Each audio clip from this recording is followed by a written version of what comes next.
Terminator by any chance?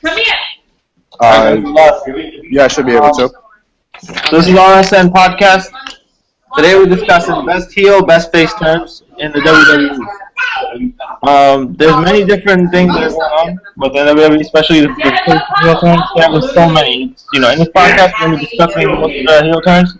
RSN, all three of us are going to be picking up one each, one of heel, one face. We're going to discuss about what we like about it. We just want to start off by talking about PWO, Pro Wrestling Opinion. Pro Wrestling Opinion, there's a lot of different things you can find out there. You can just check it up online. We have it here on the page. We also have a Facebook page, RSN page. It's on Facebook. YouTube.com. It's YouTube.com/RSN. That's the YouTube page. Also, we have the Facebook. Facebook is Facebook.com/RSN Podcast, I believe. Alright, so we're just gonna get down to it. So what do you guys say? What about heels and face turns? What do you think makes it's good for business? Well, my opinion, it depends on who the character is and how they're changing, whether it's from face to heel or heel to face. Sometimes it could benefit the company, depending on how they're going to use the turn, but at the same time it could also hurt, depending on who it is, and if it's a popular seller, and that could hurt the merchandise and the popularity of the character. Do you think the term kayfabe is dead? Do you think that heels and dead and faces are, that concept is being done now? It's like, completely figured out? Or do you think it still exists? It's always going to exist. Always going to exist? Yeah. It has to. That's what keeps the art of wrestling going. Obviously, they're going to make changes, but obviously in the Attitude Era they had to make some adjustments, but more or less that's what keeps the storylines going. You need a clear hero and a clear villain. I mean, but if you see now, like most of programming, it's not like that many heroes. Like just what you see right now, and all of that's why I say for example, tag team movies. You see a lot of heels and faces right there, but you don't even know half the time if someone's a heel or a face. I was just about to say that. Yeah, you see half the time. There's you're always talking about how New Day is this or Antonio Cesaro. They're both they're good, bad, and all that. Do you think it kind of throws out people the concept of heel and face anymore, or do you think the business have more? Good, but it's like you just said. Nowadays, you can't even tell who's the face, who's the heel, because the heels are getting face pops are getting heels. Well, they're making turns based off the crowd reactions, definitely. Well, if you look more recently, it would be like New Day. Like the biggest person is Randy Orton. You don't know if he's a heel or face, but he personally doesn't care. I mean, some people don't care. There's some people that cosmetically, when you look at them, you picture when you cosmetically look at someone, they look like their face. Like, and probably looking at it, they're probably looking at someone with their face. Look, does this guy have personality to live that, or does he not? Yeah, I don't think I've seen the ESPN documentary for NXT. That was a great documentary. Yeah, you've seen that. Like, Adam Rose, for example. They're saying that they're going to make them a heel, but then what they do, they made him a face. Because ultimately they thought he wasn't good enough, he was going to live through it and all that, Not that, he had to I think he said he wrote 10 different characters, I think he said? Yeah. He said 10 different characters or something. He wrote 10 different character ideas just to get Adam Rose. I mean, I think it's, like you guys said, it's depending on the person, who they are, and what they do. It all depends on the character. Yeah. I think the ones that we are going to talk about right now, probably the best faces and the best heels, they're probably some that we think that are the people that really have made a big impact. And their careers and really made a side point. and what people. Well, which one do you want to start with? Well, let's start with, I guess, faces. Right. We'll start with the face turn. So we'll do the face turn first? The face turn first. We'll start with Rich, and then me, and after I'll be next. So, And then when we do the heel turn, we'll do a reverse. then we'll do reverse, yeah. Alright? So, you guys ready? What's your pick for face? My face turn happens to be one of the most unexpected ones. It was at the end of Evolution when Batista turned on Evolution. Batista? Yeah. As a face turn, right? Yeah. When he left Evolution. Oh, really? Well, what do you think made him leaving, or do you think something else, like maybe the fact that he, like the way that It was the way that it just all came about. Because if you remember vaguely, Randy Orton had won the title, and then that was his face turn. Yep. But everyone kind of saw that one coming. But the Batista one, no one expected that to happen. And that benefited his character because I believe that started the Batista Triple H rivalry. I mean, that was a good segue, I think, and like, you know, on the other side, you saw something, you know, good for him that turned out to something that, you know, made him into his own household name. Like, you saw little on what kind of matches that he had from like 2006 with with the different matches that he had, JBL, all these different with Kali, Ripley, Undertaker. That's like one of the most memorable ones we've seen, especially during that time era. You know, like that whole SmackDown era. That was like.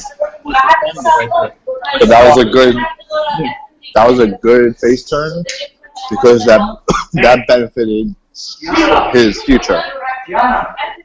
I mean, you've seen them have good matches in WrestleMania after that. Probably WrestleMania 22, 23, 24 also, you know. And then, I don't remember who he fought. Yep.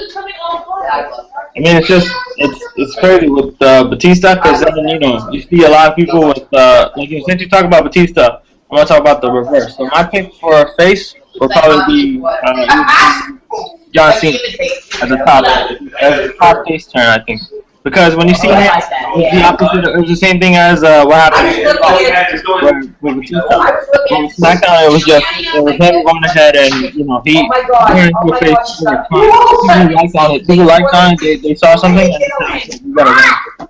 So then, let's run with this too. That was a good face turn.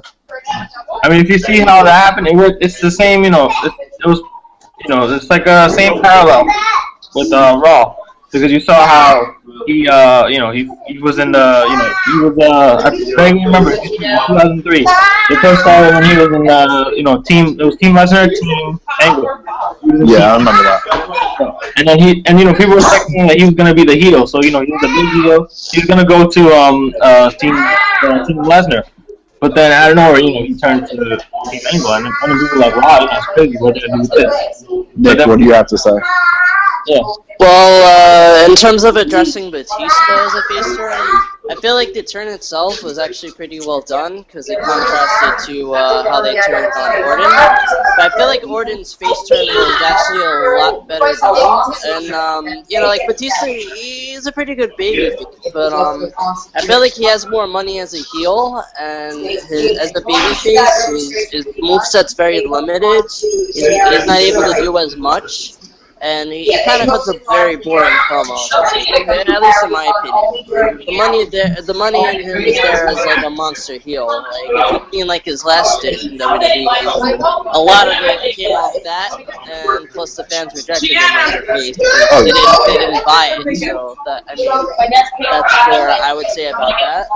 As for Cena, I actually would agree with that because obviously you see the evolution of his career since then, and he's pretty much become the face of the company. If he had stayed the heel route, he might have never seen that come to fruition. But are we up to the point where I'm putting in my pick? Yeah, go ahead. Yeah, right. All right. So I'm gonna throw out, I'm gonna point to the Attitude Era. Obviously, I think the the long-term aspect of it worked out, but I would say when they decided to turn off the face at WrestleMania 13 against Bret Hart, hurting Hart heel in the process. I think That was good. WWE in the Attitude Era, and Alright. also let Austin be himself. Yeah, no, he didn't wear a white hat, and he didn't, he wasn't pandering to the crowd. But then again, a lot of his act involved, bringing the audience in, participate and chant along. And he was doing bad things, but he was getting cheered for it. It was really like heel to be like praised as an anti-hero. So, as for I'm gonna go with Austin because obviously in the long run it helped WWE win the Money in the Wars and it made Austin's career all that much better. Because you think about it, that was a good face turn because in the Attitude Era, he got the same thing. He was portrayed as the heel, but he was getting face pops. Yep. I mean, if you see that, it's WWE has this mindset of putting people as a fixed thing. They start saying, okay, you're gonna be a heel, you're gonna be face. And yeah, after a while, they start making them they start having them challenge themselves, say who which one is better fit for this guy. But the way that you see Austin, he kind of made himself because no matter what role they put him as, he was really good at it. Yeah, it was good though. Yeah. I personally liked Austin throughout the whole Attitude Era, face or heel. I didn't really care. He made a really good heel as well, like when he finally turned, although granted he turned twice in 2001 as a heel, but he played it off really well, and I kind of dug his segments as Alliance leader, and that actually led to a lot of funny stuff with, him creating The beer truck. with the beer truck and the milk truck as well, the Kumbaya guitar segments. I mean, Austin's done very good work as a heel, but I think ultimately he's gonna be a face, like no matter what. He's like the most popular guy. I loved Austin when he did the old guitar shit. Yep. That was hilarious. That was just, oh my god. That showed more of his other personality. Being the badass, being the the tough guy, the one that can wrestle in the ring. That actually showed something else. Like, he has some odder talent too. Like, he can actually provide something like outside of the ring. But It's just ironic because in ECW, Austin basically he was injured with an arm injury, and him and saw money in him in terms of cutting promos. So his later Attitude Era personality really came to be in ECW when basically you would cut promos on WCW and Eric Bischoff, and really give an example of what he would do later in the future. But it's just funny that an early version of Stone Cold Steve Austin came out in ECW. I agree with that. Yeah. I mean, when we're talking about like faces and heels, when you talk about Batista, Austin, if you talk about how even The Rock, they gave them heels and faces turns throughout their career. But if you see Cena, did they ever give him they didn't ever give him a full heel turn. But if you've seen what happens through would you draw a conclusion that Sorry? the face turn make? If you've seen all the names, Austin, Rock, right? Batista, they've gone from heel to face and face to heel, back and forth. Do you think it's because the booking they probably trust the character as opposed to for example, let's say Cena, they're only making him a face. Do you feel like they trust him as much, or they're not doing it because they feel intimidated that maybe it won't work or maybe something will happen? Well, basically, Cena's kind of trapped as a face now because of his status with the company as the quote-unquote face of the company. So it's kind of hard to. I think he could have done really good as a heel. He obviously could cut a really good promo, and obviously his early work came from being a heel. but you know, it's really hard to think of Cena that way. But Well, not even that. it's not. the fact, He's not like a clear cut like babyface. Like, you know, he tends to have like violent tendencies, and you know, you've seen that in some of his promo work and some of his segments.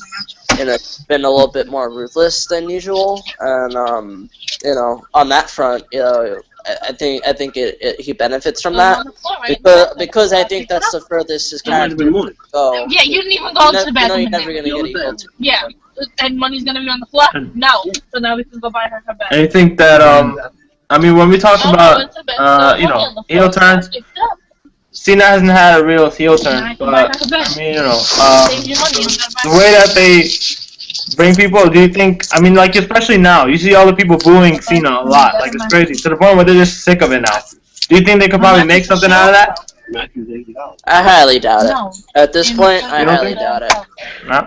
I just don't see it happening. Like, the time for that was 10 years ago, but they just held out and made it, you know, I gotta stop at the house. To pick basically up my made gift him, you know, stay the course, and actually in that process he kind of did, you know, alright, yeah, his moveset's very limited, but he was able to put on really good matches, you know, with guys who could carry him, like, you know, CM Punk and Shawn Michaels and Triple H and people of that sort. So, I mean, it's hard to really, you know, we could all fantasize about a heel turn, but we know it's never going to happen.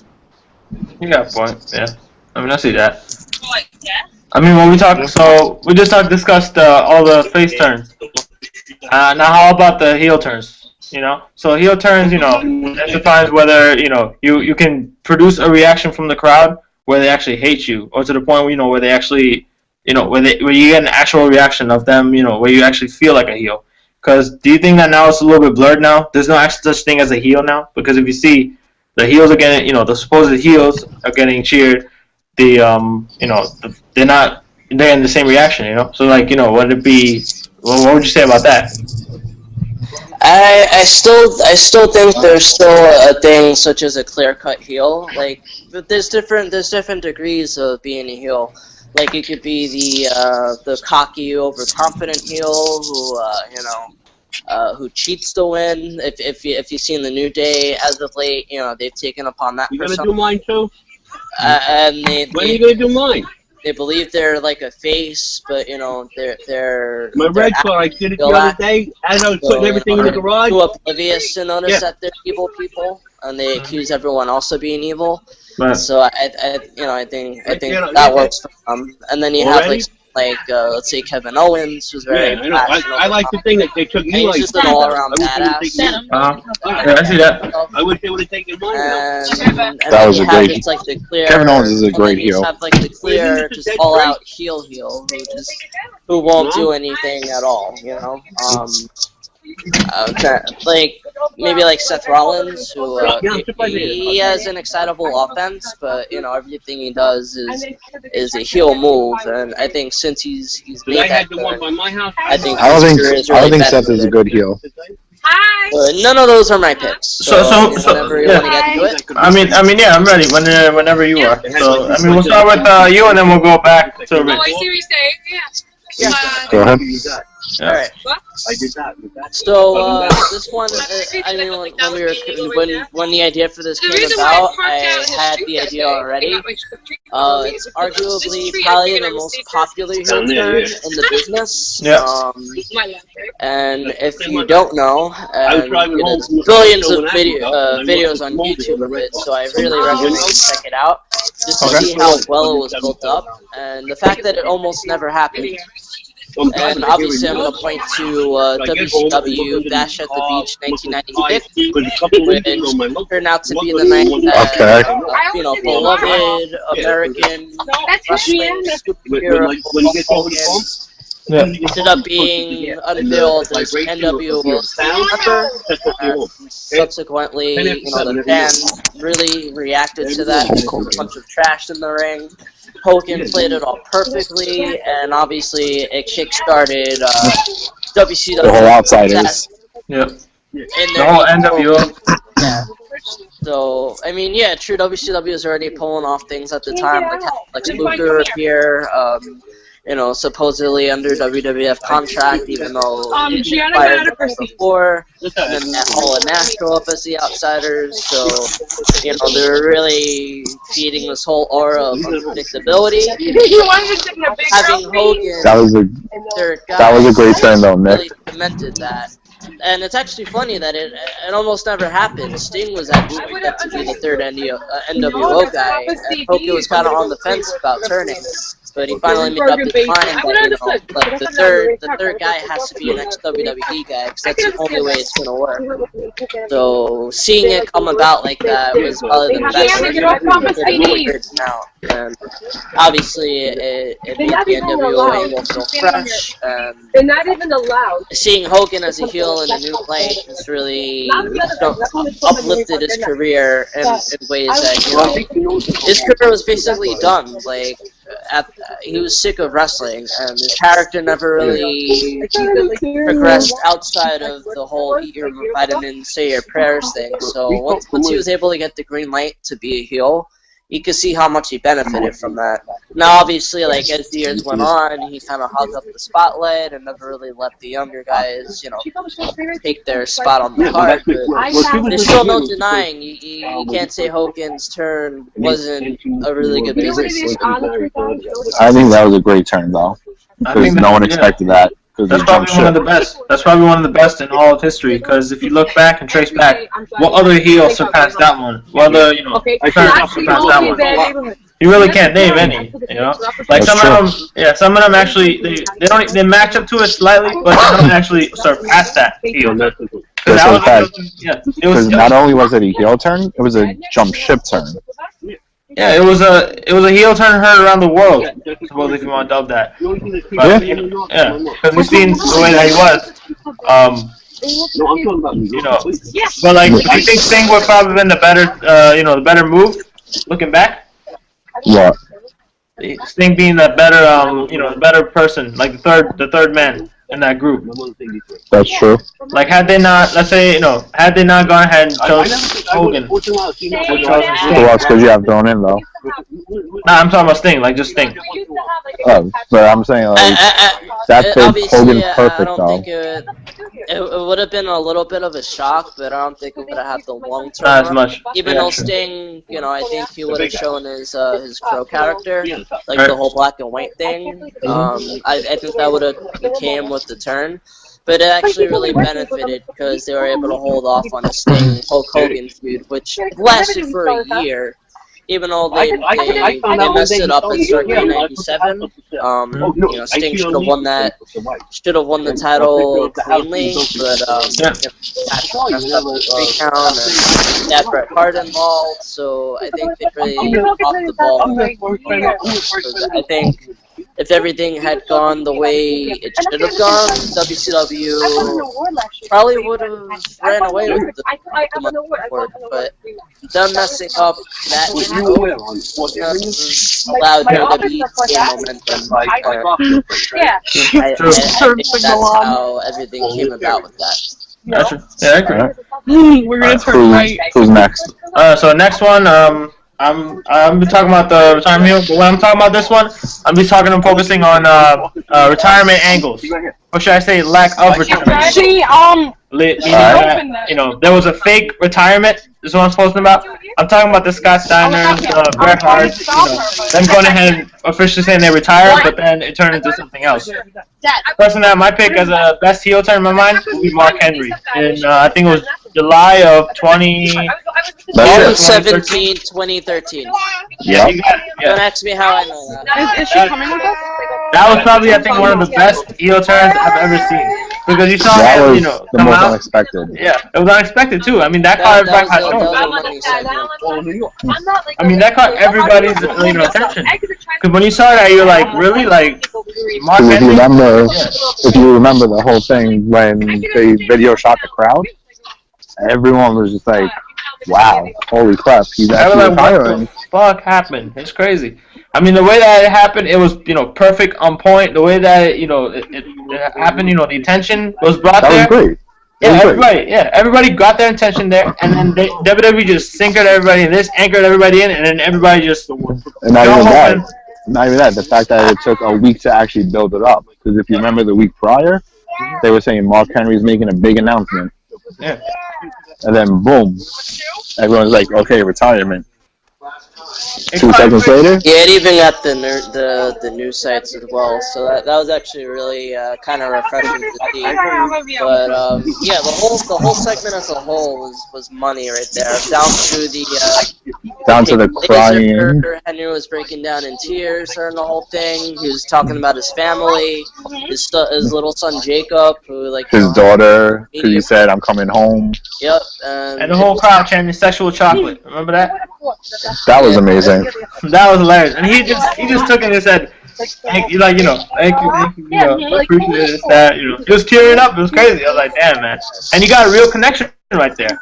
Because, that made people actually say, okay, they tied emotion to that and said, this guy really is retiring. But then when you see Cena come out, it's like, wait, something's going on here. Why would they have Cena come? And then, out of nowhere, boom, he just clocks. Yeah, he just clocks Cena. Everybody's like, and you hear the whole crowd chanting, yeah.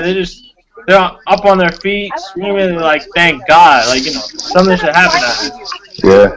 And then Money in the Bank happens, and then what happens? And then Henry goes down. Henry goes down. Cena wins. Superman always wins. Yay. Of course. It's a shocker. Fuck that bullshit.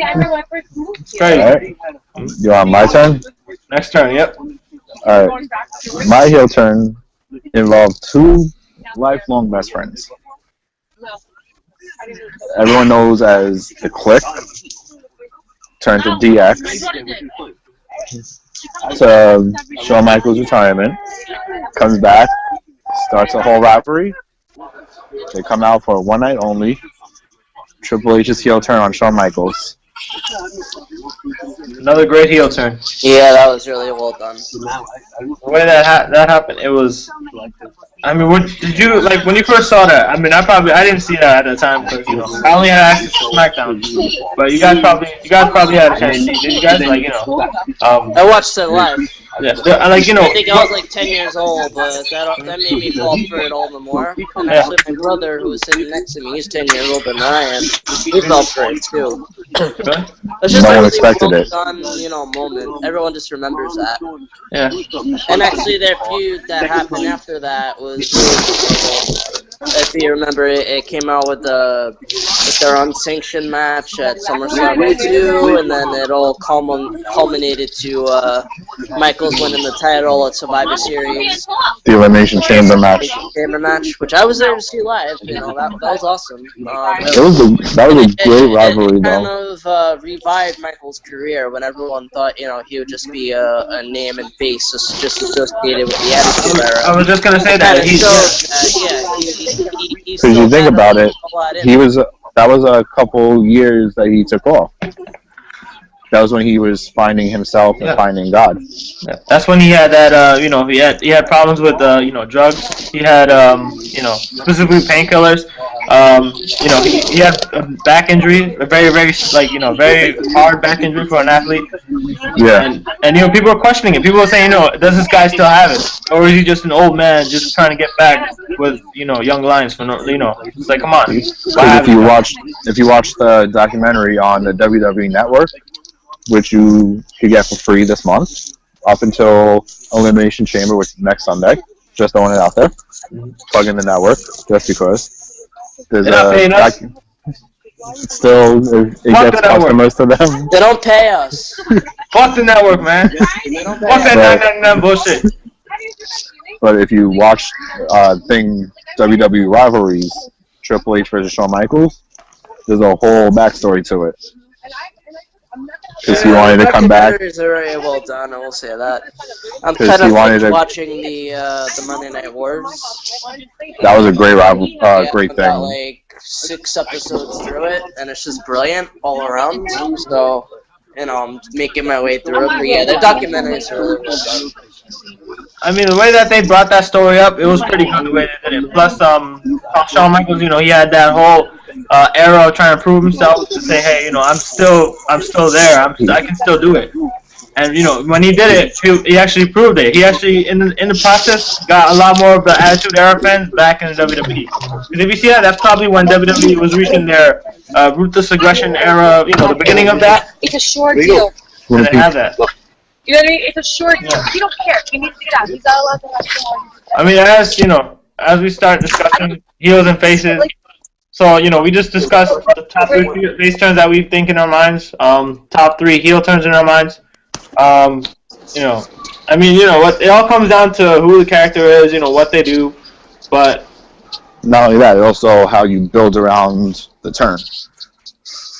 I mean, do you think like there's more anti-heroes now than faces and heels? Because when you think about it, it's not just a face and heel. There's also a little bit of the gray too, the anti-hero, or the anti-hero, the Ambrose. Yeah. Ambrose, Rollins. No, not Ambrose. Ambrose, Orton. There's a few of them that are actually like big names. Basically, guys that don't give a fuck about about who they are, as long as they're doing it for their own good. So in a way, you're looking at them like they're a heel, but at the same time they're a face, depending on what they're doing. Like a couple years ago, they asked Orton, are you a heel or a face? He's like, to be honest, I'm myself. If you want to cheer me, cheer me. If you want to boo me, boo me. I'm myself. I could care less. There's times where WWE makes it clear what kind of reaction they want, and I think like right now he's being set up as a face. Right now he's a face. He's put up against the Authority, but same thing for Ambrose too. But they can pull off the anti-hero thing well, but it's all about how they're positioned. Like they do bad things and they get cheered for it, so I think that's where they get categorized. Right now they're feuding Ambrose with Rollins. Obviously, we know Rollins is the heel, so Ambrose is the face. But yeah, he could switch any second. Pretty much. Which had everyone believing a Shield reunion at Payback. I mean, the moment that happened, that was everybody. Everybody was just the crowd was on their feet. They got a great reaction. They blew the roof off that freaking place. It was crazy. But and it was funny, right after. Yeah. Rollins wanted to do the triple fist thing. Yeah. And they all looked at him like, no. They're like, it's no. not happening. Like, that's just not happening. Fuck out of here. I mean, but do you see that down the line, where they're going to have the face as Roman Reigns, they're gonna set up Rollins as the heel, and then they're going to have the anti-hero that's set as Ambrose. I feel like when Shield turned face, I feel like that's kind of what they were doing for a time. I mean, obviously, which had another great rivalry in the Shield versus the Wyatts. Mm-hmm. Yeah, that too. But I mean, especially with the tag team scene, it's very unpredictable. You don't really know who's the heel, who's the face. You don't know whether they're, the cheering or the booing. Cesaro and Kid. They're supposed to be portrayed as heels, but it's their faces now. You can tell. But it was like crazy. It was like 1 week they were heels. I mean, they were heels, and now they're faces. Next night, boom, faces. Yeah, literally the next night. What baffles me the most, particularly, is the Diva division. And what annoys me is that the fact that they turn the Bellas into faces when, like, 2 months ago they were like the top mean girl heels, and they didn't even offer an explanation. Like, Naomi turned heel, they actually provided like a reason for that. But there's times where, like, in her promo, she almost sounds like she's correct in her argument, which is never the case. If you want to have, like, a true convincing heel, like, they're supposed to make up something outlandish that's supposed to be like, what? Like, they're just making up excuses. Like, you can't really say that AJ was supposed to do that heel turn on Paige. But she retired. I think that should I would say Naomi's benefited the most because she's probably the best woman in the division right now, and in terms of being like the most pushed act. But I'm actually really curious to see what comes up. Like, obviously Paige made her return just recently, but I'm waiting to see like what happens when Charlotte comes up and like Sasha Banks. I'm waiting for those two to come up. Yeah, the division's gonna really benefit from them coming up. But I really wonder like how things are gonna happen. Like, I was talking to Sal on Wednesday, right after NXT Unstoppable. I'm waiting for Becky Lynch. I think the match she had with Sasha was the second best match of the night. No, I'd say that was the best match of the night. I think the Balor Breeze match topped it. I think It's the other way around for me. I think that was a very good opener, but I'd call that the second best match on the show. I think Rhino and Rhino and Corbin was really good. I think Corbin really proved his ground. Corbin is starting to become something big now. Like, you start seeing him, I think, he's got everything now. I don't know, he frustrates me sometimes, because I feel like, he's still a little bit too generic. I feel like he has nothing, like, insane, he doesn't have a great moveset. He's like the quiet giant. He got a little time to work for, but I think the way that he has a look, he has everything. He can... But the one thing we can all agree on, the motor of the night was Samoa Joe. Yeah, hands down. Joe coming out and what's really got me now is how there's a lot of heat about him keeping his name. Because if you look at it, TNA uses his name Samoa Joe, and now WWE's using it. Is there kind of like a copyright or a likeliness issue, like that you're using the same name? I wouldn't even say that because he came out with this new T-shirt that says Samoa Joe on it. Specialist. And by the way, that sold out. The commentary team acknowledged that. Actually, I don't know if you heard about Josh Matthews. Josh Matthews, he's the head commentator of TNA. He put out a tweet that said something along the lines of, if Samoa Joe is so known, how did the NXT broadcast team know him so well if we're so obscured? And yeah, I'm so sorry. I saw that. I mean, it's kind of lame because he had it on his T-shirt. Not to mention the shirt itself is on sale on WWEshop.com. Oh no, it's actually sold out.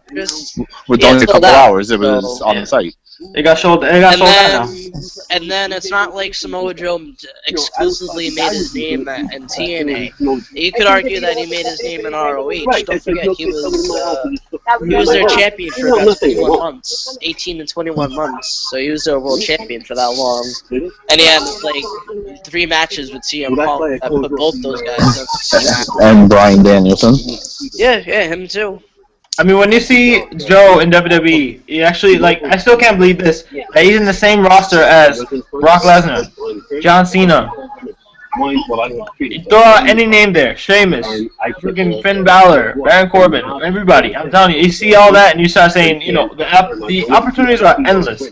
And he only has a 2-year contract, mind you, so, that just gets the question of what is the future going to look like. Well, he's going to make the best out of his 2 years. Definitely. I mean, to see him there is, and a lot of people are saying that, well, the argument is that Joe is actually an independent contractor, so, he works, like, for example, Alberto Del Rio. Alberto Del Rio, he was, that's WWE's, own name. But he kept his, he kept his own character, he kept everything, because he was his own independent contractor. Yeah, I was reading something, he had the same contract as Rhino, so he could perform in other companies while working in NXT. Yeah, it's like an exclusive deal. Especially with DC Joe now, he's actually supposed to work, I think, this upcoming weekend, at, I think, one of the indie shows. And supposedly, this is rumor. Yeah, he's fighting, he's fighting, shit, I read it before, but the owner of that company said if Punk wants to fight Joe, I'll cancel the fight and make Joe versus Punk. He said, "Oh, I'll sell my Kia or something." I mean, it could be bullshit. It could be something. We don't know. But he's still getting around. I don't think Punk has any intention of ever going back to wrestling, especially with his training and MMA. I mean, would they not even let him? They'd not probably be like, "No, you can't." So yeah, I guess that ends our podcast. We're about to reach that end point. Again, visit PWO, Pro Wrestling Opinion. You can check out our website. You can check out the Facebook page, RSN Podcast, Facebook.com/RSN Podcast. You can check the Google page. You can check the YouTube page. Go on YouTube, type in search RSN Podcast. See you guys then. All right. Later. See you guys.